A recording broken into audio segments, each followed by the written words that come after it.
Fellow citizens, as we mark the 14th day since the demise of our 6th Republican President, Mr. Edgar Chagwa Lungu, we reflect on the past 2 weeks, not only as a period of mourning, but a time for healing, and indeed a test of our resolve as a peace-loving and law-abiding nation.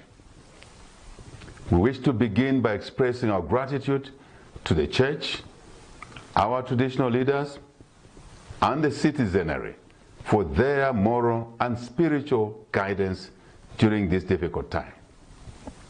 We also wish to thank our envoys, including our former Vice President, Mr. Enoch Kabindele, His Royal Highness Chief Mumbi, our Foreign Affairs Minister, the Secretary to the Cabinet, and all others involved in the search for a reasonable, inclusive, and amicable resolution over the unfortunate impasse relating to the state funeral. We express sincere gratitude to President Cyril Ramaphosa and the people of South Africa for their exceptional cooperation and indeed compassion. We acknowledge those citizens, including business owners, whose operations have been affected during this difficult time. We thank you for your resilience, patience, solidarity, and calmness during this time. As you are all aware, our government has made numerous efforts to engage the family and representatives of the late president in order to reach consensus in this matter. By last Sunday, the 15th of June, a mutual understanding was achieved and expressed through the joint press briefing held in South Africa.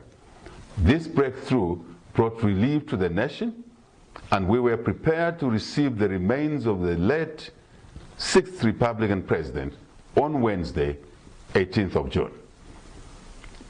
It was agreed that this was to be followed by programs that would have culminated in a dignified burial on Monday, the 23rd of June. By virtue of this positive development, we extended the mourning period by another 9 days, and we began to fulfill all of our commitments towards the state funeral with full honors. Yesterday, June 18th, the people of Zambia were prepared to receive the remains of our former president, but were surprised by the family's reversal of the agreed course of action. At our request, the South African government prepared extensively with military honors mounted by the South African Defence Force, who did so in vain, as the former president's body was not availed by the family for repatriation to Zambia. For this unfortunate situation, we extend our sincere apologies to President Ramaphosa, the government, and the people of South Africa. Fellow citizens, our country cannot afford a state of indefinite mourning. We've done everything possible to engage the family of our departed 6th Republican President, and we've reached a point where a clear decision has to be made. Given these circumstances, I therefore wish to inform the nation that as of the end of today, the 19th of June 2025, this particular national mourning period is officially over. This will allow the country to begin to return to some normalcy. Mr. Lungu was not only an ordinary citizen, but our 6th Republican President. While we recognize that he belongs to a family, he also belongs to the nation of Zambia. It is therefore correct that our 6th Republican President should be buried in Zambia with full honors and not in any other nation. In the meantime, we urge our citizens to maintain calm and orderliness. As we have stated before, during this difficult time, no amount of lawlessness will be tolerated. Let us remain united as a nation and maintain the peace we are known for. In this spirit, we say to the Lungu family, and indeed the people of Zambia, our hearts remain with you. Our doors as government remain open for further engagement as appropriate. May the soul of our departed former Republican President, Mr. Edgar Chagwa Lungu, rest in eternal peace. May God bless you all. May God bless Zambia. I thank you.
That was the president.